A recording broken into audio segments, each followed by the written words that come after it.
I'm Dave Swift. You're watching for BassPlayersOnly.com.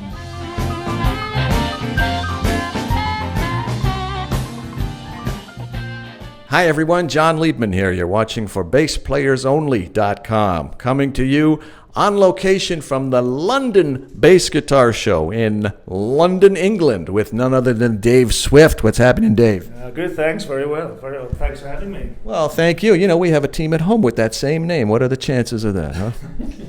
Well, I get in trouble with this because some people think it's the Spurs soccer team over here.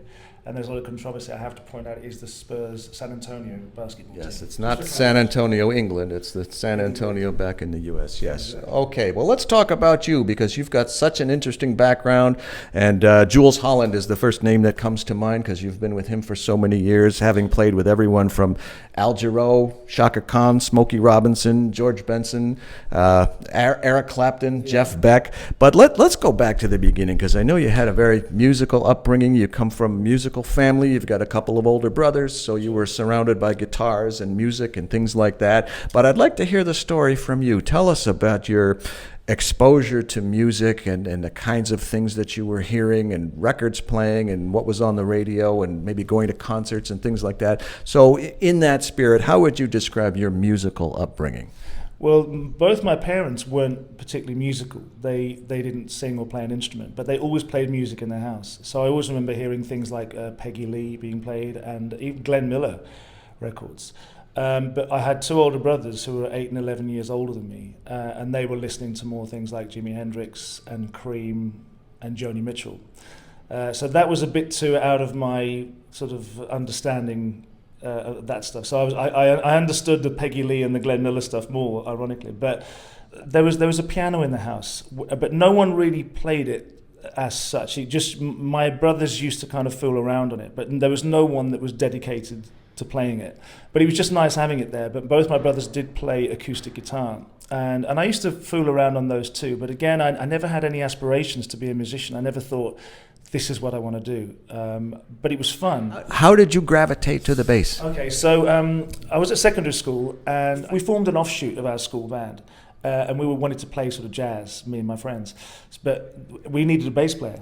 So I kind of, feeling quite cocky at the time, I volunteered because I was the only one that had any experience with a guitar, albeit an acoustic one. So I thought, well, I'll have a go. And I could read music anyway.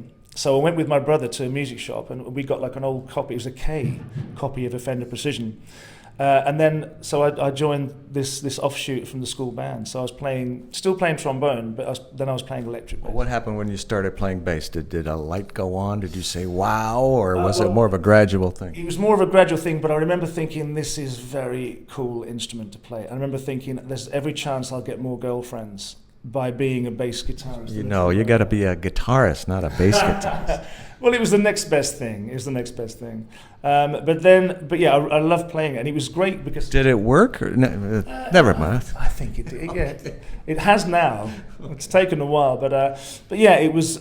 I remember thinking, this is such a cool instrument, playing the bass guitar, and it was great because again I could read music from playing the trombone. So this was. Straight away, I could read charts. And you know what? I used to work out of a lot of trombone books because the range is the same for electric bass. There are great studies. Did you start listening to the radio differently since you discovered the bass? Did you start listening to records differently? Oh, yeah, absolutely. Whatever was coming on the radio, I completely focused in on the bass, and I hadn't done that before. Did you discover some bass influences? I mean, what bass players were you influenced by when you discovered the instrument? Well, the thing is, I used to play at this music school that was outside of your regular school time. So there used to be like a wind band, there'd be an orchestra, there'd be a brass band, and it's just great, different music. And I was like about 15 at the time, and so I just started to play electric bass. But one of my trombone player friends said to me, if you've decided to play, you need to listen to this band. And he lent me an album, it was Weather Report's Night Passage. That was the first record I ever, Weather Report one, and of course I took that home, Jacko's all over it. And I just remember thinking, this is the best thing I've ever heard. But I panicked thinking, am I going to have to play like this? If somebody gives me a gig on bass, is that what they're expecting? Yes, that is. Because I thought this is going to take me a while. But yeah, so Jacko was there very early on. I remember thinking to myself, that is how a bass should sound. That's how a bass should be played. How did the Jools gig come about? I was doing some jazz with a saxophonist who'd already got the Jools gig. He'd been with Jools a couple of years, and he said, listen, Pino Palladino has had the gig and he's moved on. Because that was Pino's very first gig. This would have been about what year? So this would have been like sort of mid to late 80s when Pino was doing it. So yeah, so that was it. I went to Jools' studio in southeast London, in Greenwich, and there was me, Jools, and the guitar player, and we just, again, it's this all on acoustic bass. Jools wasn't interested in bass guitar at all. So I played for about an hour with him. We just jammed some stuff, and at the end of it, he said, "That's really great. Really love you playing, but there are a few more people we need to see." And I thought, okay, that doesn't sound so good. It sounds like a bit of a brush off. Well, but he wouldn't have given you a whole hour if he didn't like you. Yeah, I guess so. I wouldn't have lasted that long. So him, the guitarist, went outside for a chat, and then 5 minutes later they came back in. He said, "You know what? The job's yours. Yeah, you've got it." So they must have, yeah. Wow. So I don't know what was said out there, but it was obviously good. And he said, we're going to be on tour soon, so I'm going to get you a load. Sounds like the guitar player might have put in a good word for you. Absolutely, yeah. I probably owe him a pint, because that was 25 years ago. So okay, a big pint.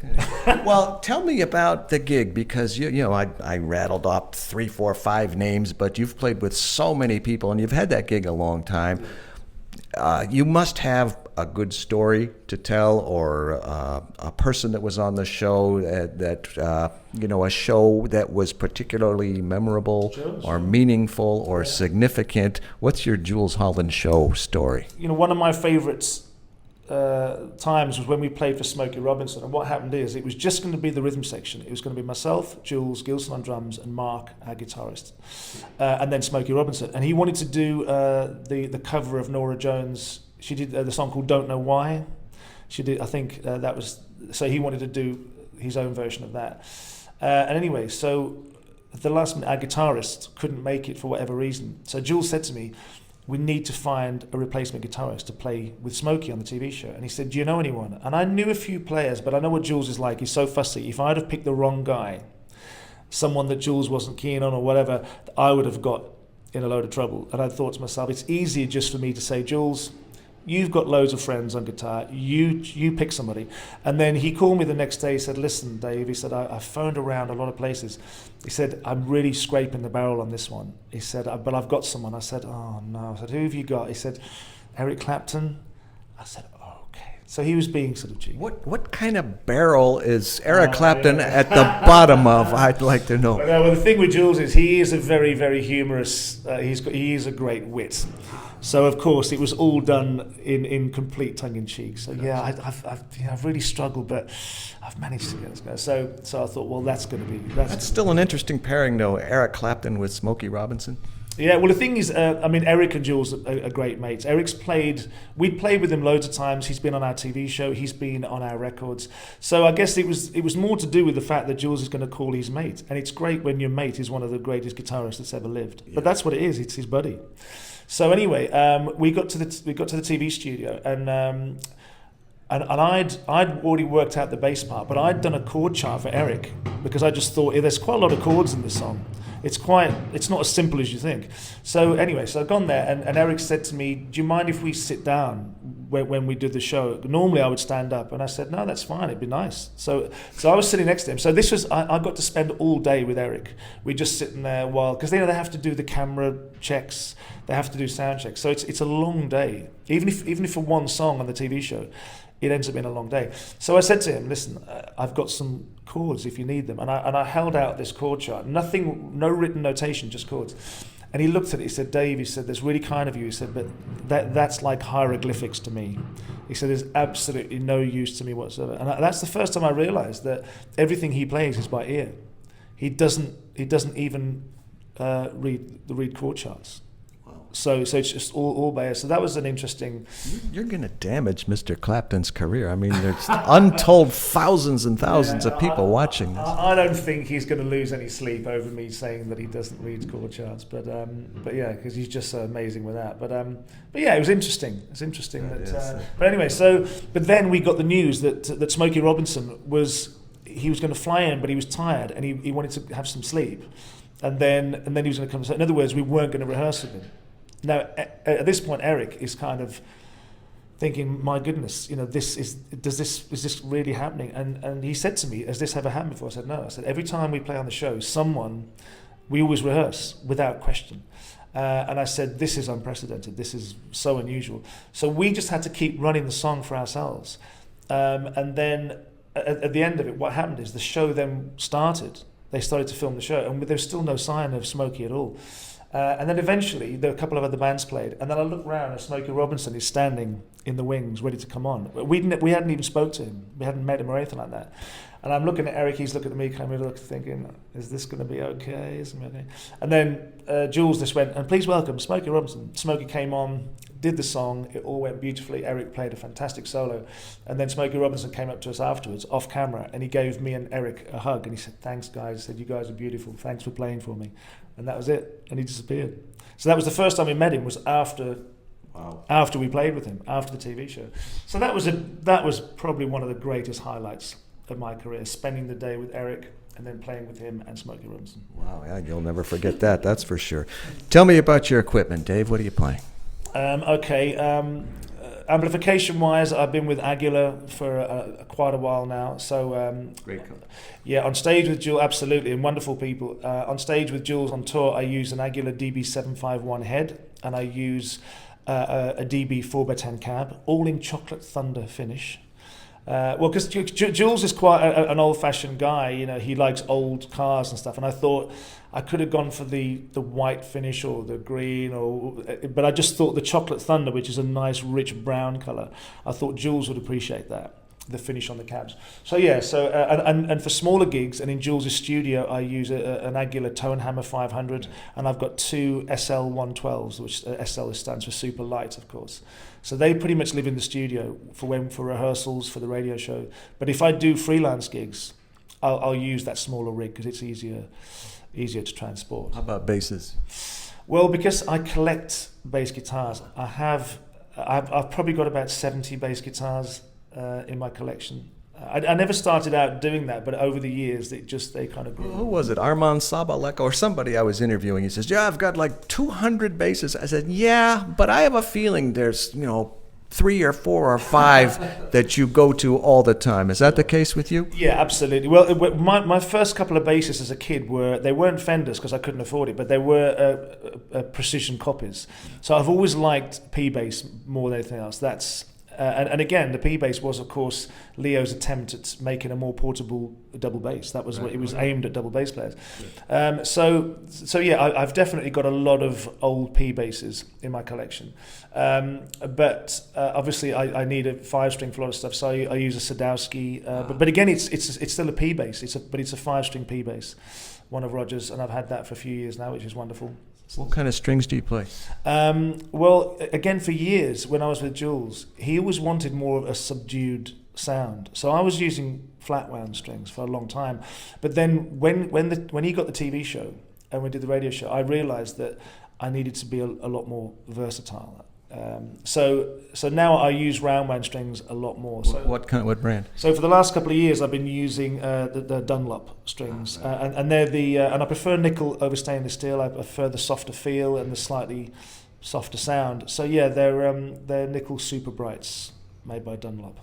Okay. And I know you use bass center cables, is that right? Yeah, that's right. All of my cables they're all from the bass center, which are great. Haven't let me down. That's CENTRE. Remember, we're in London. Indeed. So yeah, and the other thing that I use, I use a really cool all-valve preamp DI made by a guy called Jewel Potter at Jewel Amps in California, and I've got that with me as well, and it's wonderful. There's one called the Dove Cage, and it does look like a little bird should be living in there, but it's all exposed so you can see the valves inside of it. And again, it's a DI and it's a preamp, but I wanted to warm up my sound. I wanted my sound to have a bit more character, so I use that predominantly in the studio for all the recordings we do, all the TV stuff. I use and it's called Monique. That is the name of the preamp. It's called Monique. So that's what I use a lot. And the other main thing I use is I use a platform on stage that I stand on the Jools that vibrates, because I use in-ears on the Jools gig, and the trouble with in-ears is you can hear the bass, you just can't feel it. because you're cut off from your... So you stand on a platform? And Yeah, and it's made by... That's a great idea. It's so brilliant. It's made by a company called Porter and Davis, and they call it their KT platform, which stands for kinetic transfer. So yeah, it's all rigged up to your amp, so when you play the platform, it's like a subwoofer, and it vibrates as you're playing, and so that it kind of fools your body into thinking you're standing in front of a huge PA stack. So the combination of the in-ears and this platform, it's fantastic sort of feeling. It puts you right back into the gig. Oh, that's really something. Boy, I can go on and on, but there's so much more we could talk about. But I want to ask you about the future, because you've been doing this gig for so long. I know you do a lot of stuff on the side. You do jazz gigs. You play a lot of upright. I know you've done a lot of the major festivals all over the world. But do you have a someday I'm gonna, or I've always wanted to fill in the blank? Yeah, well, the thing is, for me, I really always wanted to be pretty much like a full-time jazz musician. I mean, because that's what I love the most. I love listening to jazz, and I enjoy playing it. The trouble is, it's a wonderful art form. It's just not a particularly brilliant profession. It's difficult to make a really good living if you just solely are playing jazz. But that's the reason why I still try and do as many jazz gigs as I can outside of Jools. I guess the answer is I'm pretty happy where I am doing that, but I do try and fit in other things if and when I can. But yeah, I think the Jools gig, it looks as though it's gonna keep going, because he loves doing it. His motivation is still touring. He still wants to play.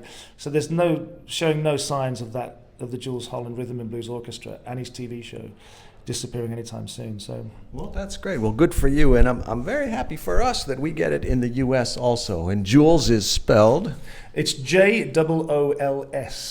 I mean, his name is Julian by birth, but some people sort of misspell it. They put Jules, which is incorrect. It's actually Jools. Okay, got that. Dave, great getting to know you. Fascinating story, and it sounds like you've arranged it so you've got the best of both worlds. You got the day gig, which is not your day gig, and you supplement it with all the jazz things, and good for you. Keep it up. Much luck and continued success to you. Thank you so much. On location from the London Bass Guitar Show with Dave Swift, I'm John Liebman. You're watching for BassPlayersOnly.com.